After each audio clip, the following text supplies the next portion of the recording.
AFCON 2025 Final. Senegal win. After drama that could have been scripted by Netflix. Rabat, Morocco. If you thought football finals were about goals and glory, this one was about chaos, temper tantrums, tactical brilliance, and one very ill-advised Panenka. Senegal emerged as Africa Cup of Nations champions, defeating hosts Morocco 1-0 in extra time, but only after a walk-off that made referees, players, and even journalists question reality. Let's break down the spectacle that was less a football match and more a soap opera with shin pads. Goal disallowed, confusion unleashed. Just when it looked like Senegal had scored the decisive goal, celebrations beginning, fans rising to their feet, the referee waved it off. The celebrations froze midair, replaced by confusion, disbelief, and a stadium full of people silently asking the same question: what just happened? The penalty that sparked a walk-off. Deep into stoppage time, Morocco were awarded a very late penalty after a VAR review. Senegal were furious. And instead of limiting their protest to words or gestures, they did something football rarely sees in a final. They walked off the pitch. Yes, in the middle of the Africa Cup of Nations final, an entire team decided they'd had enough. Players disappeared down the tunnel as the match officials, Moroccan players, and stunned fans waited in disbelief. It took Senegal captain Sadio Mane to sprint into the tunnel and persuade his teammates to return, restoring some order to what had become football's most dramatic pause.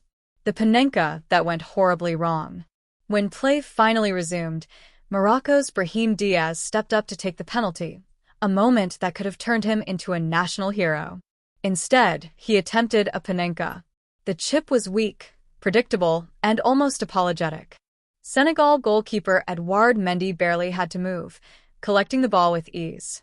In seconds, Morocco's golden opportunity vanished, and the momentum shifted completely.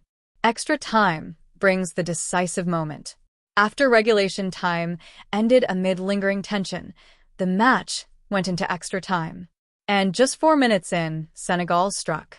Pape Gueye unleashed a stunning long-range effort that flew past the goalkeeper and into the net, silencing the home crowd and sending Senegal's bench into celebration. This time, there were no protests, no VAR interruptions, and no controversy, just a goal that decided the championship. Aftermath. Anger, celebration, and endless debate.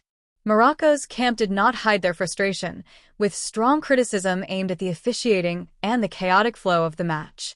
Senegal, meanwhile, celebrated a title win that felt hard-earned, not just physically, but emotionally.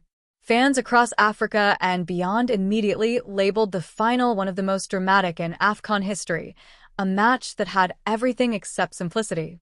What this final will be remembered for. This was a game that featured a crucial goal ruled out late, a full team walking off during a final, a missed penalty that changed the tournament, a thunderous extra-time winner, and enough controversy to fuel debates for years. If football finals were judged on entertainment alone, this one would rank among the most unforgettable ever played. Senegal are champions of Africa once again, not just for their football, but for surviving a night of pure, unfiltered chaos.